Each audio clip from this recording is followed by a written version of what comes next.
Hampa perasan tak tanda-tanda kedai makan yang menggunakan pelaris kotor? Sebelum video ni hilang, hampa jangan lupa save video ni dulu dan jangan lupa follow untuk lebih lanjut. Yang pertama, bila makan kat kedai makan tu rasa dia sedap gila, tapi bila bawa balik makanan tu ke rumah jadi cepat basi, rasa hambar, rasa tawak, jadi rasa tak lalu terus nak makan. Yang kedua, biasanya kalau budak kecil ataupun baby bila masuk kedai macam ni, dia akan menangis macam orang kena rasuk dalam kedai. Dia akan jadi tak tenteram, dia jadi panas tak selesa, menyebabkan budak tu teriak menangis tak berhenti. Yang ketiga, bersana dalam kedai tu rasa suram je.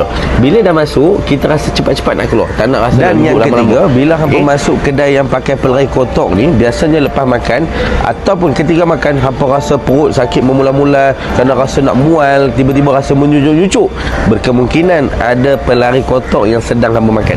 Kalau hampa tak nak terkena santau ataupun terkena pelaris kotor daripada kedai makan tu, amalkan Bismillah 5 sebelum nak masuk kedai ataupun ketika nak menjamu selera. InsyaAllah hampa takkan terkena sihir pelalau ataupun terkena santau ataupun hampa terkena daripada pelaris kotor. So sebelum video ni hilang, hampa jangan lupa save video ni dulu dan jangan lupa share kat adik-beradik kita yang lain supaya mereka pun dapat berhati-hati ketika masuk kedai-kedai yang viral ni.